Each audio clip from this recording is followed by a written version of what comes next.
Buenos dias. This is Kaypacha with the weekly Paleo report again. This one for May 25th of 2016. This one I'm just, I'm home again. That's my soul portrait over on the right there. That was painted. I'll put the details in the notes below if you want a soul portrait. That's what my soul looks like. It's got crystals on it and everything. I suppose I can start over there, So, let's look at what's going on here. I got these masks going on. Thought I'd give you a little tour of my masks because we have the Sun in Gemini, Venus in Gemini opposing Mars, Venus opposite Mars yesterday, Mars in Sagittarius. Yeah, and this is, it's going on still. It was all last week. It's more, more going on this week. Venus opposite Mars is, us and partnerships, the masculine and the feminine, our relationships, really bringing out what's behind that mask anyway, my friend. Let's have the truth. Speaking of truth, tomorrow, Jupiter, the planet of truth, the ruler of Sagittarius, where Saturn and Mars are both now residing as in retrograde, reflecting on the truth, the deeper truth of what is behind that mask. Are you really being honest, open, truthful? We're going to talk a little bit about that, yeah? Mercury is in a beautiful trine with Pluto. Yes, that's going on all this week. Mercury trine Pluto. Again, I want to talk about the deeper mysteries, issues that we have, emotional, sexual, intimacy. Open up, what is behind. Research and investigate what is behind the form. And then we've also got, this is one of my favorites. I got this over in Bali last year, man. Check it out. I love the gods over there. Anyway, this was the most friendly. Most of them are like, enough to scare you and keep you up at night. Anyway, Friday, Mars goes down into Scorpio, speaking of scary. Retrograde Mars returning back to Scorpio. It's going to go down to 23 degrees before it goes direct again and comes forward. So things are still intensifying as we come, more and more. I'm going to bring you in for the grand finale is the ones I got over there in Africa. Keep them right over the bed here. Here they are, the king and the queen going on. These are beautiful masks. Okay, so anyway, back to the astrology, man. Jupiter square Saturn, the first pass was last August. Yeah, August 3rd, 28 degrees Leo to Scorpio. Saturn was in Scorpio back then. And then Jupiter goes retrograde. Now Saturn goes retrograde. And March 23rd was the second pass. And now this week tomorrow is the third final finishing completing pass of that exact Jupiter square Saturn. Of course, it's been going on this whole time. We just, look at the exact aspects when we come into that. So, and then last but not least, okay, we've got the square moon. Third quarter square. Yeah, happening at 8 degrees, 33 minutes of Pisces. The moon moving through Pisces. She's in Capricorn now, Thursday Aquarius, Saturday Pisces, Sunday square, 270 degree, third quarter square moon. You can see her up there in that night sky, yeah? And so, let me just talk a little bit about what that all means.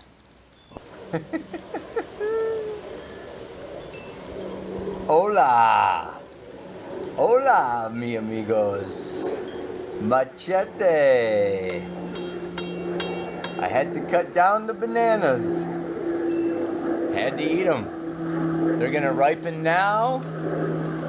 I had to get the camera a little farther back here. You can see way more of me than usual just because you gotta see all these bananas. There's gotta be 100 bananas. I didn't count them yet. But wow, nature is abundant. Yeah, Sun Venus comes out of that Taurus, the Empress card. I liken Taurus, you know, with the Empress. This is Gaia, you know, always giving us, always supporting us. And now we're coming in, yeah, to Gemini.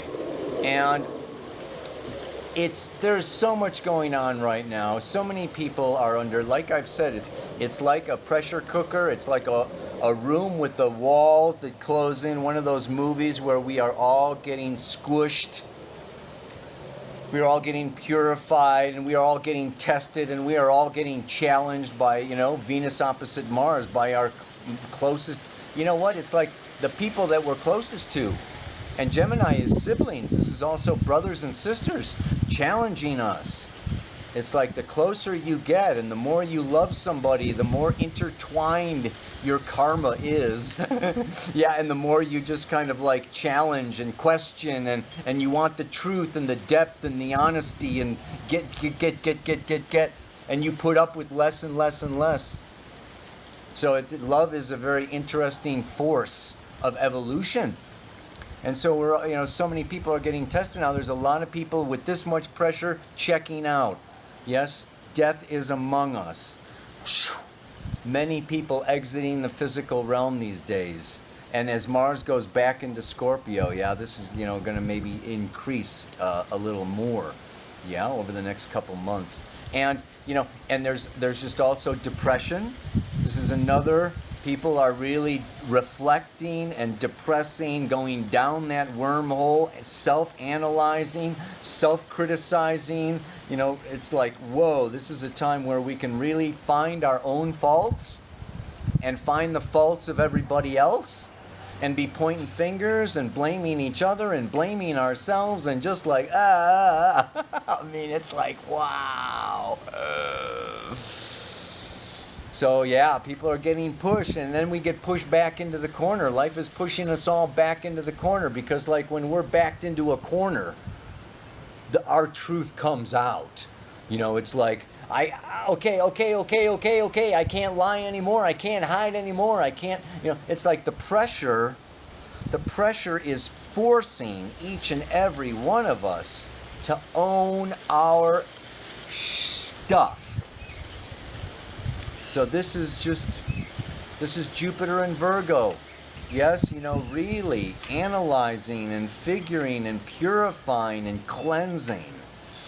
And it's just like getting scrubbed with a deep sea sponge. Anyway, there's so much going on right now, particularly with this new moon, okay, that's, you know, coming up next, you know, June 4th.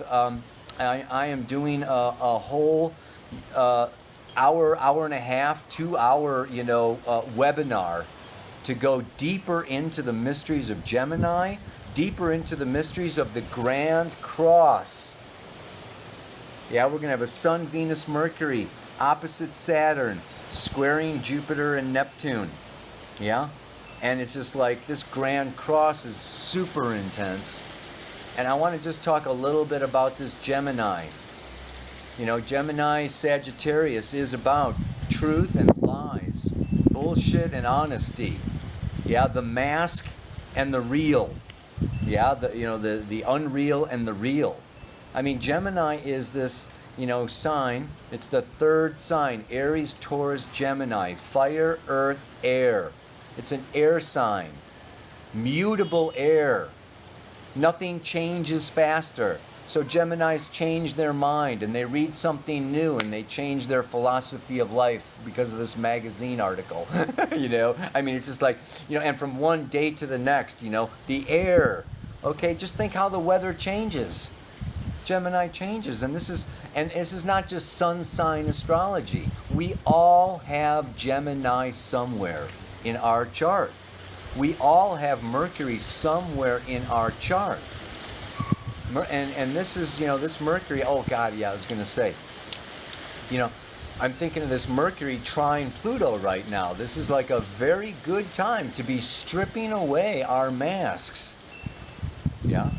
But even the Mercury trine Pluto, it's almost like I was just, you know, configuring, you know, well, Pluto is like the Hulk. I went to see the Marvel the latest Marvel thing here with the kids, you know, and it's got the Hulk. Pluto's like the Hulk, you know. So like a trine to Pluto is like having the Hulk as your friend, you know. It's like you never really know when he's gonna like boom, take care of you, man.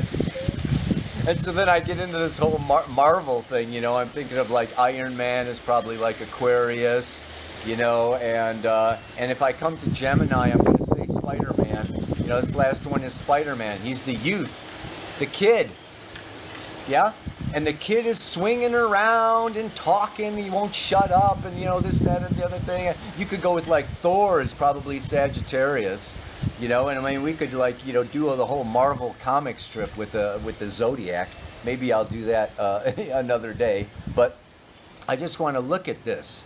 The eternal youth, the puer and the puella eternis.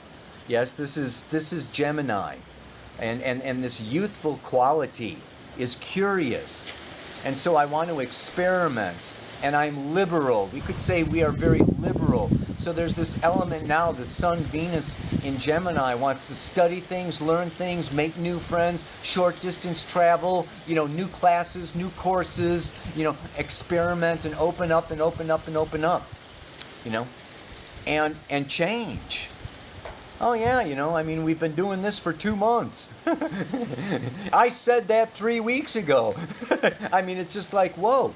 New information changes the program, changes the picture, and so people can also get this idea, you know. And this is the other aspect that I want to bring in, and I'm going to really go into it deeply, okay, in the webinar. But Gemini is not just the twins of Castor and Pollux.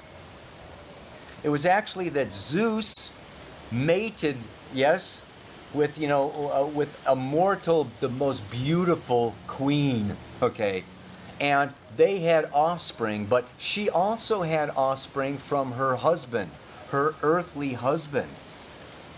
So there's 2 sets of twins. There are the one set of twins, okay, is Castor and Clytemnestra, yeah.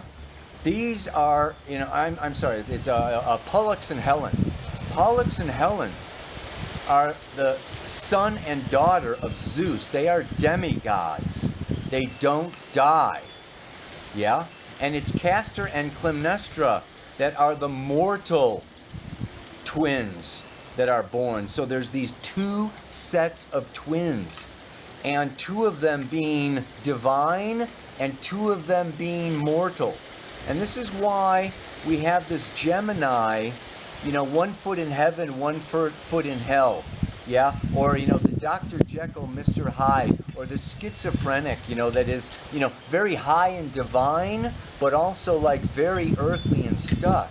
And it's very interesting, you know, through the mythology. I'm going to go into the mythology way more in the, in this webinar, but today I just want to talk a little bit about how, okay, basically, when Castor died, Castor and Pollux were horsemen and they were warrior fighters. And when Castor died, he died in battle. Pollux missed his twin brother so much that he also wanted to die.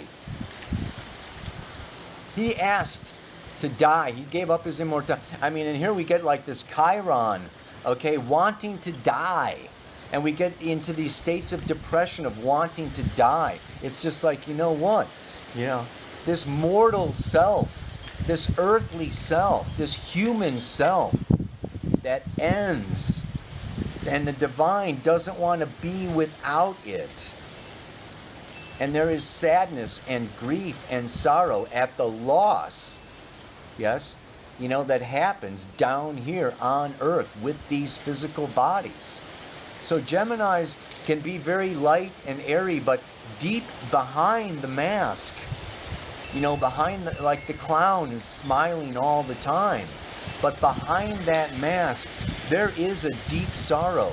There's a deep sorrow that, you know, it's almost like it's only the 3rd sign, Aries, Taurus, Gemini. It's like the descent Yeah, from the starry realms of Pisces and infinite potential. It's like Gemini is right here now. The environment, the city, the day, daily reality, right here. Facebook, technology, emails, business, commerce. Mercury rules commerce and business. You know, it's like get down to business. And there's this youthful aspect of Gemini that doesn't want to. The gypsy wants to roam and be curious and stay free and fly free. And yet there is business. And there's commitments. And now we've got Saturn there in Sagittarius. And talk about the conservative. This is like the Catholic Church, or the Torah, or the Mohammed, or it's like these conservative, old, established religious views, and the fundamentalist, and this is evil and wrong and bad, and it's all black or white, and you're either good or you're bad. And Gemini is good and bad. Gemini is divine and earthly. And this is the trickster. And the Gemini, this is the polarity between Gemini and Sagittarius that we're all getting, this is the time now. And it's forcing us, pushing us, like I said, into our truth. And our truth is changeable. Again, Gemini is going to say, my truth changes. I'm not the same person that I was when I was 10 years old. But Sagittarius can say, you know what, there's one truth. It's an objective truth. And you are the same as you were when you were 10 years old. It's a throw the hands in the air kind of time now, isn't it? Oh, God, man.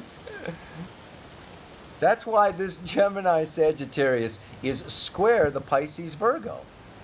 Yeah, the Pisces is the infinite potential and spirit and no boundaries and, and, the Virgo is the earth, grounded, get a job, get some work, put food on the table, take care of your kids, be responsible.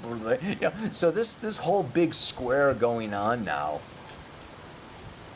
It's mutate. It's time to mutate. It's time to change. It's time to fess up to the truth.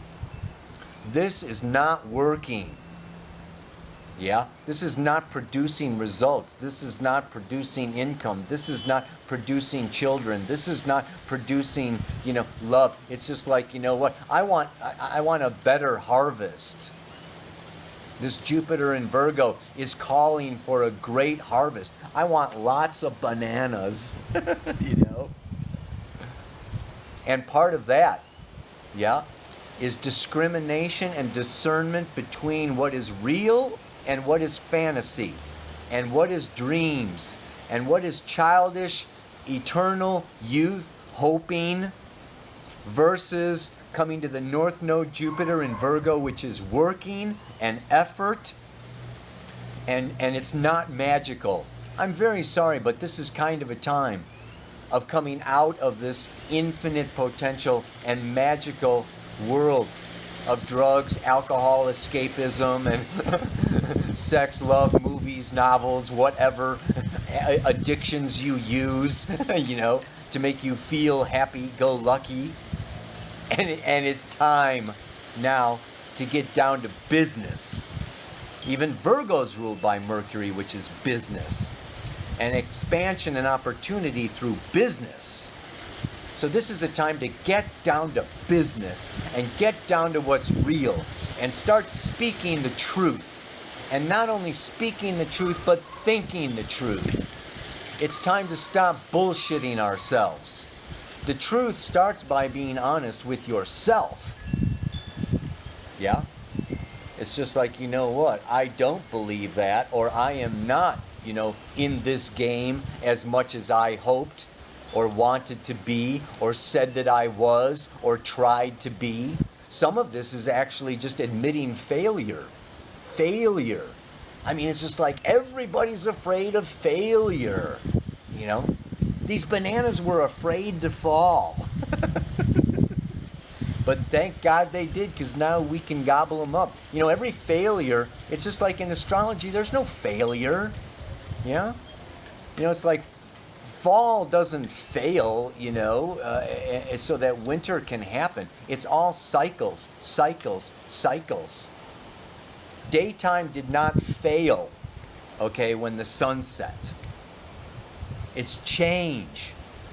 Let's just replace some of this word failure with change. It's a change. And there's always a new business, a new day, a new love, a new wardrobe, a new income. Gemini says embrace change. And Saturn and Sagittarius can judge. Oh, that's, you know, that was a loss, or you did it. You know what? We're all learning. We're all growing. We're all expanding. And part of learning, growing, expanding is like, you know what? I don't need that crutch. I don't need that training wheel. I'm riding. I'm sailing. I'm walking, you know, on to the next, on to the next, on to the next. This is the new paradigm. This is coming out of patriarchal, dominate nature, control nature, build steel structures that last forever and resist change, into a feminine, lunar, shifting like the tides and the moon and the weather, and embracing change. Not as a weakness, not as a failure, okay? You know, not as, you know, just a dumb, you know, but as, oh, thank you, you know. I'm not going to stay in 8th grade forever. I'm going to graduate. I'm not going to stay in high school forever. I'm going to graduate. Yes, I can be the strongest high school kid, you know, after 50 years of high school. It's like, hello. What kind of evolution is that? So these mutable signs, and this mutable, you know, cross is mutate, is I have to change because my environment, you know, is changing. My world is changing. The economy is changing. My partner is changing. It's like we have to change to mutate, to adapt to a changing world. And this is also scary for people. We like to initiate change. That's the cardinal signs. Aries, Cancer, Libra, Capricorn like to be in control and initiate and lead the change and have it my way, right? And the fixed signs, they don't like go for change at all. It's just like, you know, Taurus, Leo, Scorpio, Aquarius. It's like, okay, you know, let's build this and make it, you know, last and stronger and awesome and amazingly and powerful. And, you know, it's a work of art that will never, you know, dissolve or something. But even that gives way to the mutable signs. So we're in a period here, this whole month of June until the solstice, you know, June 21st, we're in this Gemini, and it's not just Gemini now, like I said. This grand cross, this great mutable cross, is hitting everybody. And it's right in the middle of the signs, yeah? Anything from, say, 10 degrees to 20 degrees of Gemini, Virgo, Sag, Pisces. You're getting planets, ascendant, midheaven, moon's nodes. You got stuff there. You are getting wham, blam, blasted. And all I can say is let go and change. And take it easy on yourself. Don't be judging yourself so harshly. Don't be judging your partners or other people when they change. Let's embrace change. Change is beautiful. Evolution is change. Growth is change. You don't change, you don't grow. You don't change, you don't evolve. And you become irrelevant. And pretty soon, you get written off. Anyway. Oh my God. What's the mantra? I can no longer lie or continue to pretend. For every mask I wear, destroys me in the end. And when I was thinking about this mantra, the word destroy, I played around with it. I could almost leave that blank. You could fill it in for yourself. It could be suffocates. Every mask I wear suffocates me in the end. Yeah? Or every mask I wear sabotages me in the end. Or every mask I wear blinds me in the end. There's lots of things that when we deceive ourselves or try to deceive other people, and I'll tell you, a lot of what Gemini has to deal with, if I don't run out of time, I get all excited about this stuff. But it's judgment. Gemini fears judgment, and part of that mutating or being the chameleon or trying to fit in, and wearing that mask or bullshitting or lying is because they want to be liked or they want to be accepted or they want to belong, or they're afraid of being judged, and locked up, or being called evil or bad or wrong or the devil or whatever. And so it's just like, if we get out of these places of judgment and expand our capacity for tolerance, people can take off the masks. We can help each other take off our masks by having more acceptance, forgiveness, tolerance, and letting those people change, and letting our relationships change, and letting the dynamics change. Let's help each other strip down, get real, stop having to tell lies, and stop having to hide, and stop having to look good. It's like, if we accepted each other, unconditional love, we wouldn't have all these masks to start with. So it's not just about you taking off your own mask, but let's all help everybody else to take off their masks. Yeah? By having some fun and letting everybody off the hook. Yeah? Let each other off the hook. Let's have some compassion for everybody else. So, yeah? I'm going to end this with what? Yeah?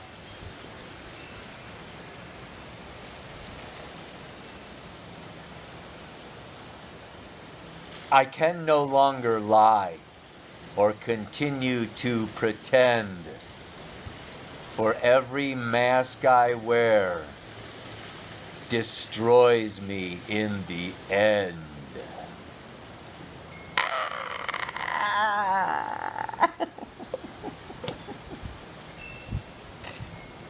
Not only do we take off the masks, but let's peel away our skins.